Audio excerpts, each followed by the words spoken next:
Maisha ya kawaida sana. Kila siku mawazo yalikuwa ni jinsi gani nitoke hapa, nipate pesa ya haraka. Siku moja rafiki yangu alinionyesha app ya kubet inayoitwa Boom na Crash ndani ya Deriv. Aliniambia, hii inalipa haraka sana ukijua timing. Maneno yale yaliingia kichwani moja kwa moja. Nilianza na pesa ndogo.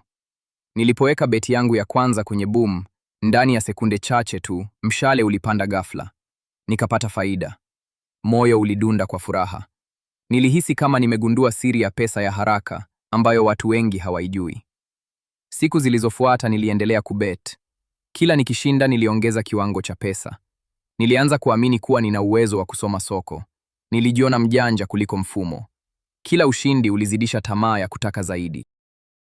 Lakini siku moja mambo yalibadilika. Niliweka kiasi kikubwa nikiamini Boom itapanda kama kawaida. Ghafla ilishuka vibaya. Ndani ya sekunde chache pesa yangu ilipotea. Nilikaa kimya nikitazama simu, nikiwa siamini kilichotokea. Hasara ile ilinichoma sana. Badala ya kuacha, niliamua kurejesha pesa yangu haraka. Nikaanza kuongeza bet kwa hasira.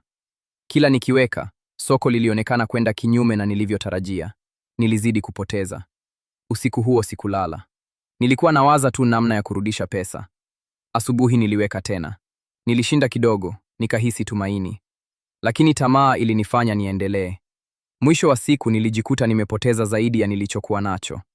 Nilianza kukopa kwa marafiki nikisema nina mpango wa biashara.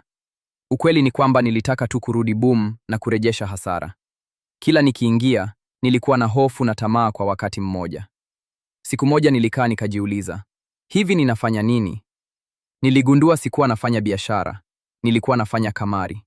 Nilikuwa nimefungwa na tamaa ya pesa ya haraka bila mpango. Niliamua kuacha. Haikuwa rahisi. Kila nikiona simu, nilitamani kufungua app, lakini nilijizuia.